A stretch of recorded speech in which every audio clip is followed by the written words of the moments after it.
It's the 16th of March 2023. The French government wants to pass a new law to change the retirement age from 62 to 64. The French Prime Minister Elisabeth Borne steps to the podium to address this matter.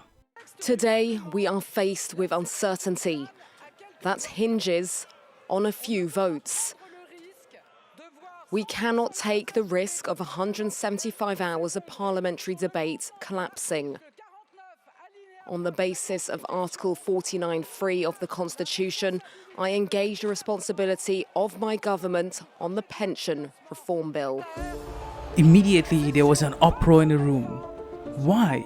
Because this marked the 100th time this article was used. Article 49.3 of the French Constitution enabled the government to push a bill through the National Assembly, France's lower house of parliament, without a vote, allowing the law to go into effect. Although being perfectly legal, this article is seen as undemocratic. But there is a way to beat it. Opposition lawmakers have 24 hours to file a motion of no confidence against the government. They did so. The motion passed, and they had 5 days to prepare for the vote. In the meantime, protests that had started in January when the bill was first proposed had intensified. When Monday reached and the vote was counted, the government narrowly survived by 9 votes, and the law went into effect. Protests reached a boiling point. The biggest question was this. Hello. I think we lost something. Where is French democracy? Where did we lose it? I can answer this question. Nobody listens. You have millions of people in the streets. Conventions of climate has been put aside. What can you say when you talk about Europe? That is why the French people are protesting. They feel that the democratic process was disregarded. But is all this protest needed for simply having to work 2 extra years? And why did Emmanuel Macron risk his political career on making this change? And can something like this happen in your country? The French do protest a lot, but it's the only way that their voices can be heard, especially when they feel that their rights are being trampled on. This situation is more than having to simply work 2 more years. You see, if you have a job sitting in an office filing paperwork or managing a company reading reports, or in the government periodically giving speeches, working 2 more years doesn't seem like much. However, if you have a job in construction, garbage collection, a dock worker, teacher, energy grid operator, 2 more years of a physically demanding job is not appealing.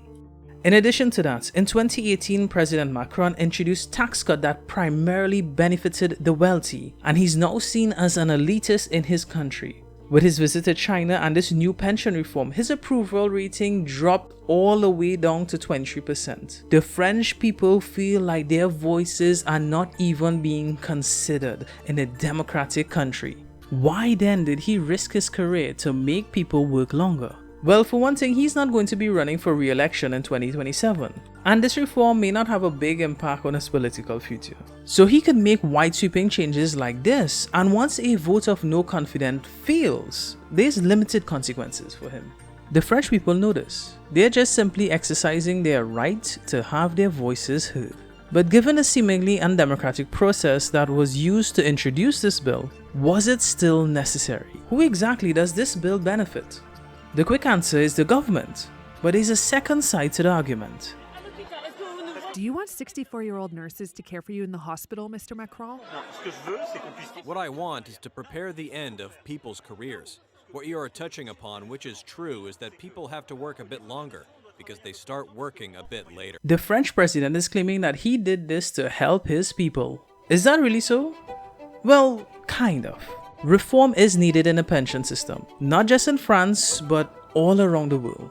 Generally, how pensions work in most countries is like this. There are 3 different types. The first one is a minimum pension. It is a minimum payment that the government pays to those citizens who were not able to contribute to a pension plan in their lifetime.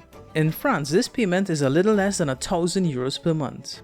The second is a private fund that you contribute to voluntarily, like a 401k. In France, it's known as a pan-European personal pension product. And the third is the public pension fund. These are mandatory payments that the government takes to contribute to your pension. The payment amount is based on a percentage of your salary. And when you reach retirement, you're guaranteed a payment from this for the rest of your life. The protests are surrounding this third one, the public pension. What specifically is the source of the problem? Well, you see, we tend to think of pensions like this. We put our money in and it stays there, and then we get back this money later on in life. But that is not how it works. The money that you put in now is used to pay for other retirees. It is not sitting there waiting for you to reach retirement. Every month, the tax that is taken from your salary is given to those in retirement, with the expectation that when you reach retirement, those in the working force will be able to pay for you. So what is the problem here? This is a chart of France's population. Ideally, you want it to look like this. This is Tanzania. Why? Because the amount of money that is taxed from an individual salary is not enough to cover one person. In France, it's about 2% of a person's salary that is taxed. So you need multiple persons to pay for one retiree. The problem with this chart is that it's basically leveling out. There is about the same amount of people in their 20s and 30s as there are in their 60s and 70s. There is not enough people to keep this system stable. When most of these systems were established, people was not expecting to reach 60s and even far less to their 70s. So the rules that were established at that time were perfectly fine for governing the system. With life expectancies moving like this system will break, because in purely economic terms, retirees are a burden to the system. Most people after retiring do not contribute back into these funds, with more people entering into retirement, and there is a leveling out or a 1-to-1 ratio with those who are retiring and those working. There is less money to go around to pay for pensions. Changes were needed, and people understand that, but it's a way that President Macron went about these changes that made people upset. Couple that with the fact that there were other ways to make this reform, and you could understand why the French are angry. So what else could he have done? This one would have been equally as unpopular, but he could have reduced the amount of pension that each person was getting. If he had chose that option, the protests would have no doubt been worse, because you're taking away people's money from them. Another option was to pass laws to incentivize people to save for their own retirement. This would have allowed people to have a lot more control over the amount of money that they would have during their rest years. Another option would have been to increase the payroll tax that is being collected. And this is in fact what most people in France wanted, because most people wouldn't mind paying more now if it means working less later.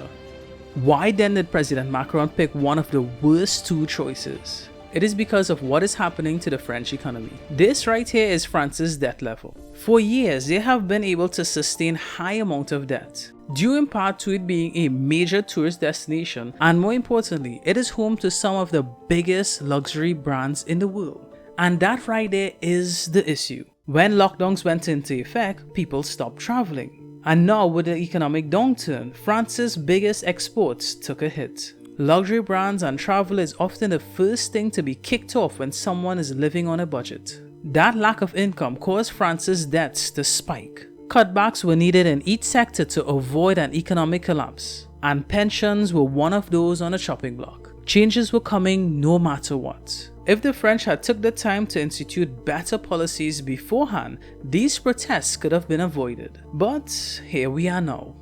This stands as a caution and warning for all developed countries around the world. Although we just hit 8 billion people, it is projected by the year 2100 we reach 11 billion. But the majority of this growth is happening in underdeveloped countries. In developed and developing countries, birth rates are dropping drastically. So any country that has a system like France, which is most countries, will have to face this problem sooner or later. For most, it's now, and we are seeing how different governments are reacting to this problem. Most are choosing to raise the retirement age. As cruel as this may sound, raising the retirement age solves the problem for the government, because a lot of persons will not make it to 70, putting less pressure on the system.